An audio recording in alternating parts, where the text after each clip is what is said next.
रामचरितमानस के रचयिता गोस्वामी तुलसीदास जी उत्तर भारत के विदेशी तुर्क मुगल बादशाह अकबर के शासन क्षेत्र में रहते थे। एक बार अकबर को यह पता चला कि तुलसीदास जी ने किसी मृत व्यक्ति को जिंदा कर दिया है। यह सुनकर उन्हें इस बात पर भी विश्वास नहीं हुआ और उन्होंने बीरबल से इस बारे में पूछा।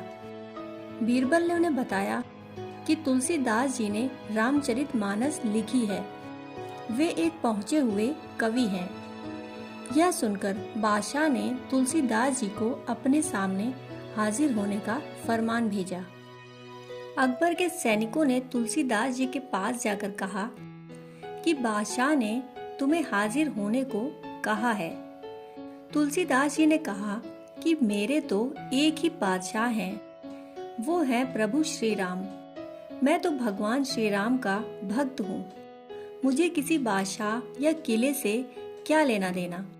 तुलसीदास जी ने वहां जाने से साफ मना कर दिया। जब यह बात बादशाह अकबर को पता चली तो उसने तुलसीदास जी को बंदी बनाकर उसके सामने पेश करने को कहा। तुलसीदास जी को जंजीरों में जकड़कर अकबर के सामने पेश किया गया। अकबर ने कहा कि मैं बादशाह हूँ और तुम्हें नहीं मालूम कि एक बादशाह के सामने सिर झुकाकर खड़े रहते हैं।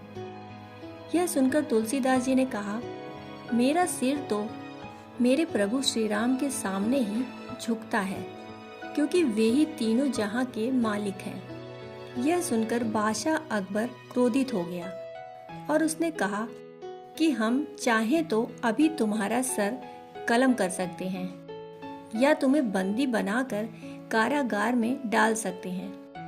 देखते हैं कि फिर तुम्हारे प्रभु श्री राम तुम्हें कैसे बचाते हैं। इस पर तुलसीदास जी ने कहा कि मेरे प्रभु श्री राम को मुझे बचाने की कोई आवश्यकता नहीं है, क्योंकि यह तो बहुत छोटा सा काम है। यह काम तो प्रभु श्री राम के भक्त हनुमान जी ही कर देंगे। यह सुनकर सम्राट अकबर और भी ज्यादा क्रोधित हो गया और बोला, सिपाहियों, इस दुष्ट को कारागार में डाल दो। यह सुनकर जंजीर में जकड़े तुलसीदास जी को सैनिक जंजीरों से खींचने लगे। तभी तुलसीदास जी ने हनुमान जी का स्मरण किया और उनके मुख से हनुमान चालीसा निकलने लगी। अकबर ने पूछा, यह क्या बोल रहा है? तब बीरबल ने बताया कि यह हनुमान जी से प्रार्थना कर रहा है। तुलसीदास जी हनुमान चालीसा पढ़ ही रहे थे कि तभी थोड़ी देर में ही वहां पर लाखों बंदरों ने एक साथ हमला बोल दिया। अचानक हुए इस हमले को देखकर सारे सैनिक घबरा गए और इधर उधर भागने लगे। अकबर को भी अपनी जान बचाने के लिए ऊपर गलियारे में भागना पड़ा। अकबर ने बीरबल से पूछा, ये क्या हो रहा है? ये अचानक इतने सारे बंदर कहाँ से आ गए? तब बीरबल ने कहा कि महाराज, ये वानर सेना है, तुलसीदास जी की रक्षा के लिए आई है। अब इन बंदरों का गुस्सा तब तक शांत नहीं होगा जब तक हम तुलसीदास जी से माफी नहीं मांग लेते, अन्यथा हमारा यहाँ से बचकर भागना मुश्किल है। हुजूर, आप करिश्मा देखना चाहते थे तो देखिए श्री राम भक्त हनुमान जी का करिश्मा। यह सुनकर अकबर घबरा गया और तुलसीदास जी से क्षमा मांगने लगा। तुलसीदास जी ने कहा कि मैं क्षमा करने वाला कौन होता हूँ? क्षमा मांगनी ही है तो प्रभु श्री राम से मांगो। मैं तो स्वयं ही अपने प्रभु का दास हूँ।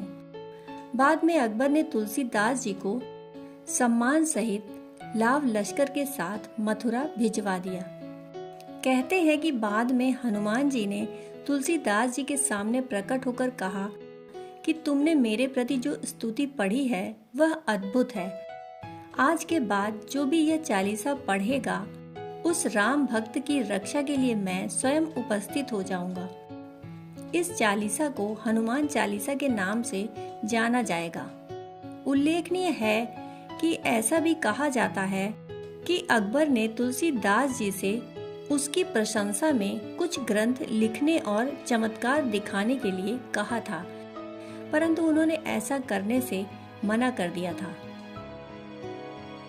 दोस्तों, कहानी सुनने के लिए आपका बहुत बहुत आभार।